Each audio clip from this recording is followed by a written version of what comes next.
Pemirsa, terima kasih Anda masih bersama kami dalam laporan khusus World Water Forum ke-10. Pemirsa, pengelolaan air berkelanjutan tidak hanya penting bagi keberlangsungan hidup manusia, namun juga bagi keberlangsungan alam. Pengelolaan air yang tepat sasaran akan menjadi berkah bagi kesejahteraan manusia. Seperti yang dialami oleh petani kopi di Pangalengan yang berhasil menghidupkan kembali sungai yang mengering dengan pelestarian lingkungan, dan berikut informasi selengkapnya.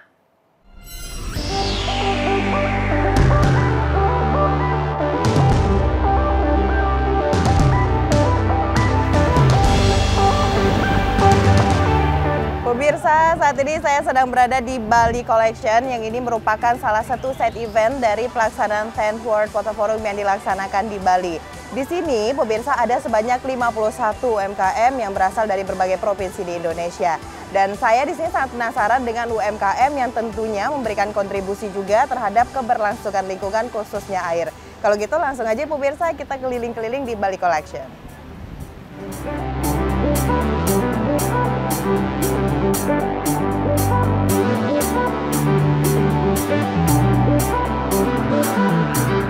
Pas panen kopi, tapi paskan mungkin rasanya berbeda.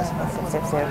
Nah, pemirsa, saat ini saya masih berada di kawasan Bali Collection dan ada yang menarik perhatian saya, pemirsa. Di sini ada UMKM yang ada kaitannya dengan 10th World Water Forum atau dengan pengendalian kondisi air yang ada di Indonesia. Salah satunya adalah kopi Cimahmal dari Kabupaten Bandung. Nah, sekarang saya sudah bersama dengan foundernya, ada Kang Ahmad.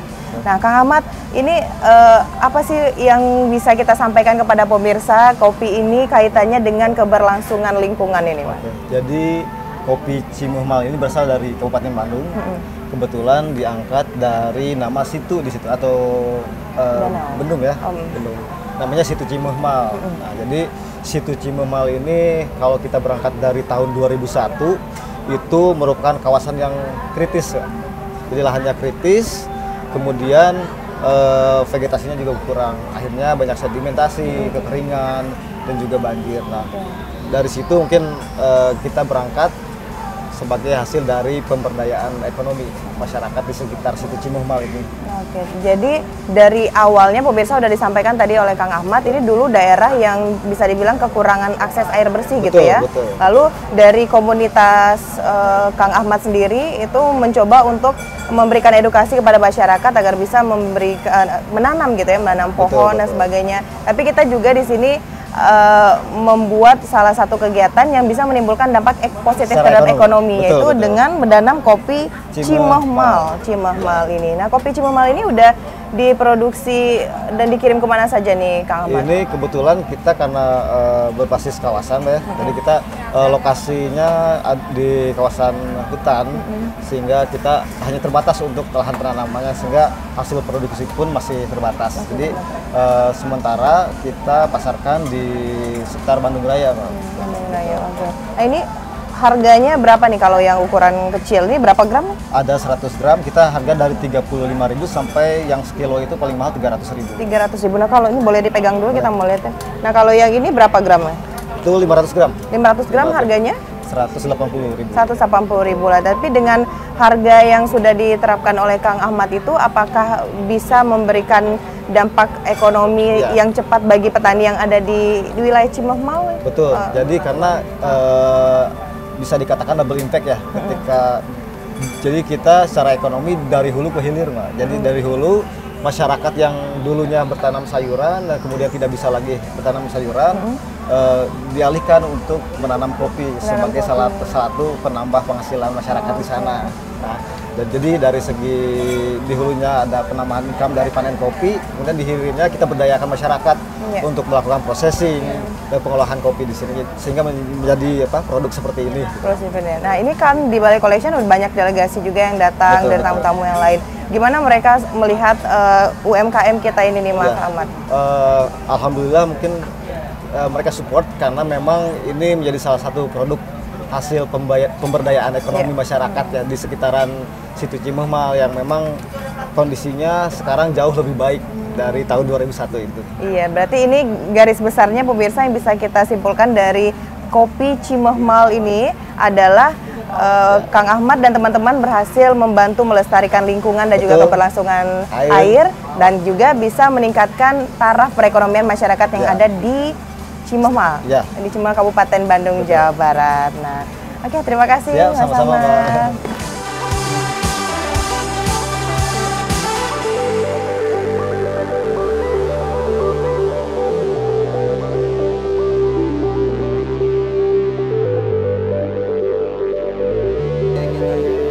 Nah, pemirsa, satu lagi yang menarik perhatian saya terkait dengan UMKM yang juga ikut membantu melestarikan lingkungan, khususnya air. Nah, ini adalah komunitas peduli sungai Barokah Timbul Sloko. Nah, kalau gitu langsung aja pemirsa kita tanya-tanya ke pemiliknya ya.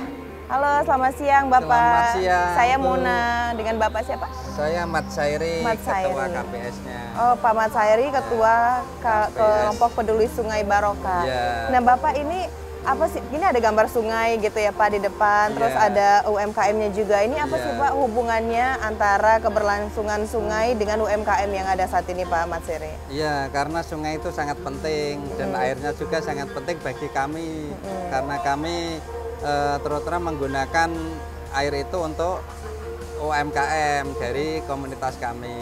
Karena sangat perlu sekali, karena kami berada di muaranya, di pinggir pantainya, karena sungai-sungai itu membawa air, membawa sampah juga, membawa sedimentasi juga untuk keberlangsungan di daerah kami, sehingga kami bersama teman-teman kelompok itu mengusahakan kegiatan penanaman mangrove. Nah, akhirnya sekarang dari mangrove itu untuk dihasilkan sebagai UMKM, sebagai potensi dari daerah kami. Dan kami juga atas pembinaan dari BPWS Pemali Juwana yang sekarang sampai giat untuk mendampingi. Terus dari UMKM itu hasil-hasil dari mangrove-nya kami membuat 9 item yang saya bawa, terutama adalah jenang mangrove. Yang ini jenang nih, mangrove-nya ini. Oh, ini dari mangrove? Iya, ini jenang mangrove dibentuk bahannya dari buah mangrove seperti ini. Oh, awalnya dari sini. Iya. Terus yang kedua itu adalah sirup mangrove. Ini sirup mangrove-nya.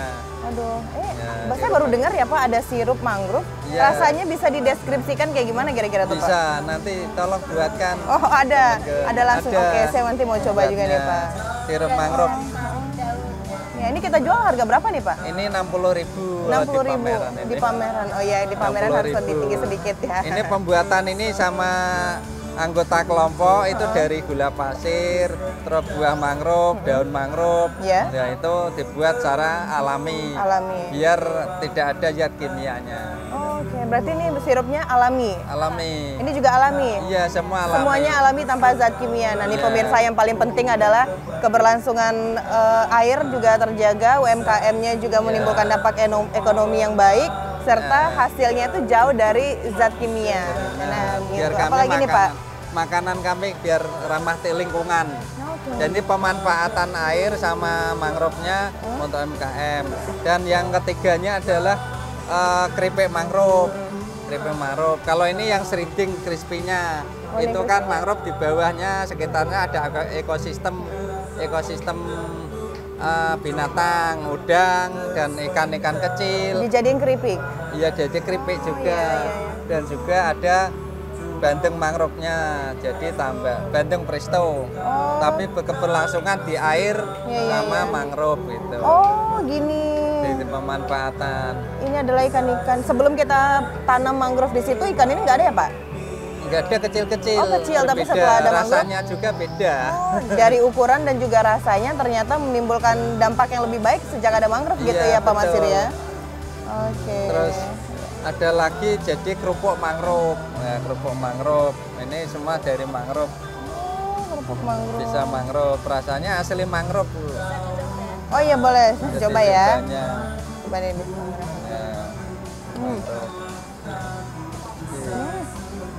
Kayak saya pernah cobain rasanya mirip-mirip ini deh Ibu ya.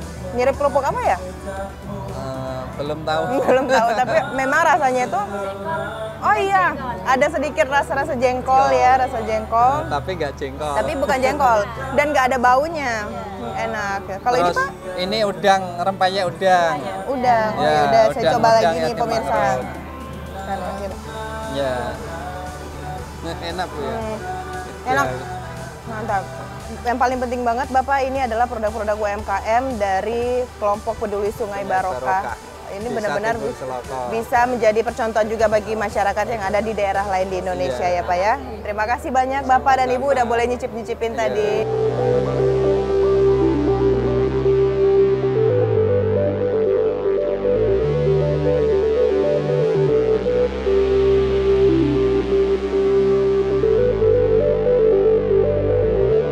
Sama aja naskahnya. Terima kasih.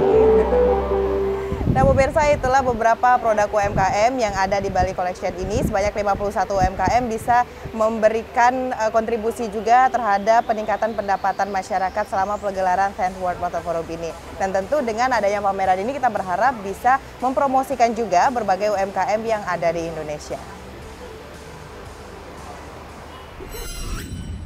Pemirsa, perhelatan World Water Forum ke-10 di Nusa Dua Bali diramaikan dengan kehadiran Indonesia Pavilion.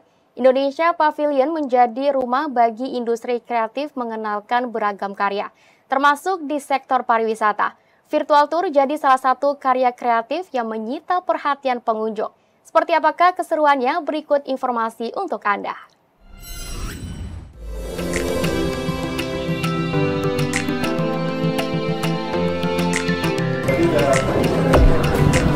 Halo pemirsa, saat ini saya sedang berada di Indonesia Pavilion, masih di kawasan BNDCC Bali, dan ini merupakan salah satu pameran yang dilaksanakan dalam rangkaian 10th World Water Forum.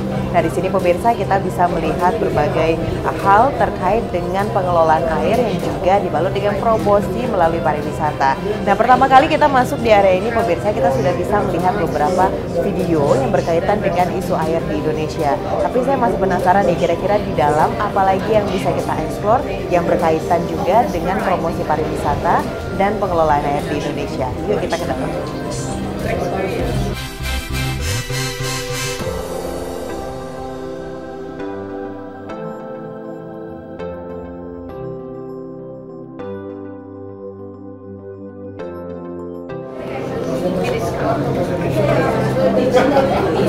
Nah, pemirsa, di sini juga disediakan ruangan bagi siapa yang ingin memberikan presentasinya terkait dengan pengelolaan air di Indonesia.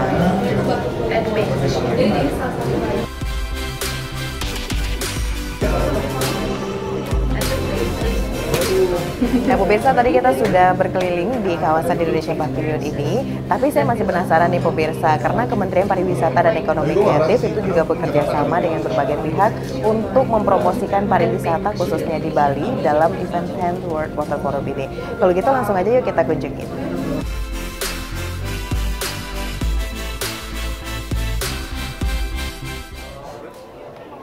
Halo Kak, silahkan. Dengan Kak siapa? Mona. Mona, Dwina dari Go Virtual. Iya. Nah ini aku tertarik deh Kak dari tadi ngelihatnya. Ini Iya. apa ya Kak Dwina ya? Bisa Oke, dijelasin? jadi kita itu Go Virtual Indonesia, base kita di Jakarta. Jadi produk kita itu virtual tour Kak. Jadi ini itu salah satu tourism spot di Bali yang kita showcase di WWF karena lagi di Bali kan. Kita ada satu lagi sih, ini hotel di Pecatu, tapi kita di sini penglipuran dulu. Nah, virtual tour kita ini bedanya dengan yang lain adalah kita bisa naik mode. Yes. Oke. Terus ada drone view juga, gitu. Jadi kita bisa lihat akses jalannya, gitu ya Kak. Bisa lihat suasana sekitar. Dan kita juga di sini support UMKM lokal. Bisa shop di sini, pilih-pilih barangnya di sini Kak. Jadi kita ada link untuk ke WhatsApp mereka, bisa pesen di sana. Terus juga kita ada akomodasi. Banyak orang yang nggak tahu kalau Penglipuran itu ada homestay yang disediakan warganya. Jadi kita bisa review dulu sebelum datang. Ini kamar-kamarnya begini. Gitu. Berarti ini salah satu usaha kita dalam mempromosikan wisata di ajang Betul, WWF gitu. betul. Nah, kalau company kami itu bekerja sama dengan Kemenparekraf, sudah sign sejak 1 1 bulan lebih yang lalu, kita memang bekerja sama untuk platform MICE.id. Kalau platform MICE.id ini, kita memang menyediakan tempat venue untuk meeting ya, conference, exhibition, dan juga hotel. Nah, mereka yang punya fitur virtual tour ini, nanti database-nya itu lebih lengkap. Jadi di MICE.id itu mereka listnya yang di top. Gitu. Jadi Mbak Dwina, kalau pengunjung yang datang ke sini nih, delegasi-delegasi peserta dari event World Water Forum, itu yang diperkenalkan seperti apa? Apa yang bisa mereka lakukan di sini nih, Mbak? Kalau di sini kita experience-nya virtual tour dengan banyak fitur kita tadi, dan juga kita memajukan pariwisata di Indonesia. Khususnya kita kalau mau experience itu ada headset dan juga VR di sini. Aku boleh cobain nggak? Boleh. Boleh ya? Kalau VR ini kita memang untuk experience lebih untuk di virtual tournya. Jadi seakan-akan kita masuk dalam layar yang besar, itu rasanya nyata banget sih Kak kalau pakai VR. Kita langsung cobain ya Mbak. Boleh. Nah pemirsa, sekarang saya lagi ada di salah satu pameran juga ya, di event World Water Forum itu, Indonesia Pavilion. Di sini adalah Go Virtual. Go Virtual Indonesia. Oke, nah sekarang kita mau cobain jalan-jalan virtual gitu ya, lihat beberapa objek wisata yang ada di Bali. Oke. Kita coba. Boleh. Boleh ngadep sini Kak? Mana sini ya? Bentar. Saya bantu. Ya, boleh. Iya. Kak. Oh, Oh, udah kenceng Kak? Udah deh Kak, jebabnya. Bisa? Udah. Udah? Udah. Udah bisa lihat layar Kak? Udah bisa. Oke. Nah, itu adalah showcase penglipuran yang di sana tadi ya Kak, kalau bisa dilihat. Nah, jadi operasinya adalah tangan kita itu sebagai pointer. Jadi untuk memilih sesuatu, kita tinggal dicubit 1 kali. Gitu. Ini ya? Iya. Kalau untuk maju-maju itu dicubit arrow-nya 1 kali aja. Dicubit Kak. Cubit, yes. 1 kali. Gini Kak, coba dipilih gini, gitu aja. Oh iya. Bisa? Bisa. Oke. Kalau mau muter-muter, tinggal dicubit 1 kali, ditahan, lalu digeser kanan kiri. Oh iya. Bisa? Ya bisa. Bisa ya? Bisa. Oke. Bisa jalan-jalan Kak? Bebas pilih tap-tap di mana. Jadi yang bikin booth kita sebenarnya menarik itu VR-nya sih Kak. Iya. Jadi experience-nya lebih baik. Jadi, di sini juga ada narasinya ya? Iya, jadi kita AI bisa 3 bahasa sampai bisa 5 dan lebih bahasa sih Kak. Bisa di-adjust. Jadi kalau ada delegasi luar negeri di sini kan kita enak bisa pilih-pilih languages. Jadi tinggal di-adjust aja sih. Oke deh. Oke, udah ya Kak? Udah. Oke, aku bantu sebentar. Boleh. Siap. Jadi pemirsa, ini adalah salah satu cara yang bisa kita gunakan untuk promosi gitu Yes, Mbak ya, betul. promosi yang ada di objek wisata yang ada di Bali. Nah di sini juga tersedia narasi dalam tiga bahasa atau lebih. Jadi nanti para delegasi akan mudah untuk memahami sebenarnya apa sih maksud dari Go Virtual. Go Virtual, ini. ya. Oke, Betul sekali. Oke, terima kasih ya Kak. Iya, ya. makasih Oke, banyak. Sama-sama. Saya mau minta ini ya. Oh ya, siap-siap Kak.